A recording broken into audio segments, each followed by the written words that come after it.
Okay, let's find out, or let's chat now with our resident film critic and City Press managing editor, Gail Edmonds. Gail, good morning. Are you well? Hi, yes, well. How are you, Tony? I'm very good, thanks. Good. You enjoyed this Spider-Man Far From Home movie.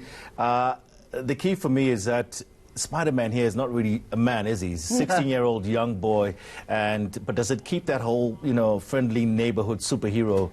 That's how we've known Spider-Man all along. Does it keep that vibe? Yes, absolutely. And I think that's always been Spider-Man's thing, is that he's in training. He's a young boy. He's not an Avenger yet. He's joined the Avengers in the last two movies, but what he wants is to just be the friendly neighborhood Spider-Man, and in this one he's gone on a school trip and he really wants to tell MJ how he feels, and he's got a plan and everything, and his plan goes right out the window when the Elementals arrive, who are the villains of the piece, and a mysterious new Avenger type from a parallel universe called Mysterio. And so his sort of trying to be the neighborhood Spider-Man is ripped from him again.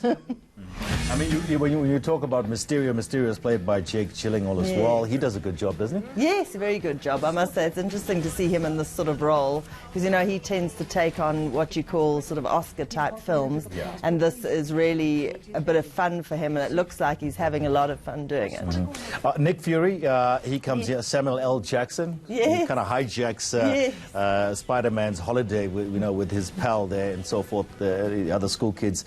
But we also see Nick Fury in action this time around. He actually does a lot more than we've seen him before. Absolutely. He's in quite a lot of this film, actually, which is nice, because we're all fans of Samuel L. Jackson, and Nick Fury is a very sort of enigmatic character from this series. And I suppose as this is the last film in the third phase of the Marvel Universe, so this is the 23rd film, and the one that follows straight on from Endgame. So everyone's come back, that 5-year blip, everyone's back. There's some real weird stuff going on. And Nick Fury is also, there's quite a good joke going where Spider-Man doesn't take his calls because he just knows taking a call from Nick Fury is not going to end well. It's going to end up.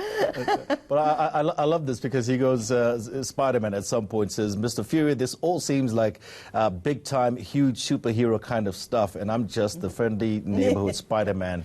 It's almost painting. There's a lot more we're learning a lot more about, Spider-Man himself as a person, as a kid, and this movie starts right at the end of Endgame as well, and he's still mourning the loss of Tony Stark. Yes, that's one of the big threads in this film, is that with Tony Stark dead, if you haven't seen Endgame, I'm afraid you should have seen it by now, but and he also gets a gift from Tony Stark in this, and he has to learn to use that gift well, and I think that is something that is a thread in all Spider-Man movies. If you think about the sort of famous line that is, with great power comes great responsibility, and he learns that lesson again in another context in this film, which I think is a nice thread to pull through as well. Michael Keaton plays the villain. Does he do it well? Oh, yeah, no, he was the villain in the previous one. Yes, sorry, yes. No, this one, yes. No, the villain in this one is not quite what it seems. It's all very, there's lots of illusion, there's lots of technology in this, there's lots of trying to, Spider-Man getting his spider sense back, where he can sense when things are wrong. And here he misses his spider sense a little bit, and then he has to he has to sort of reconnect with it. We're going to find out a bit about Mysterio. I was going to say, Mysterio is very Mysterio. Wow, Mysterio is very Mysterio. Right, so you recommend it?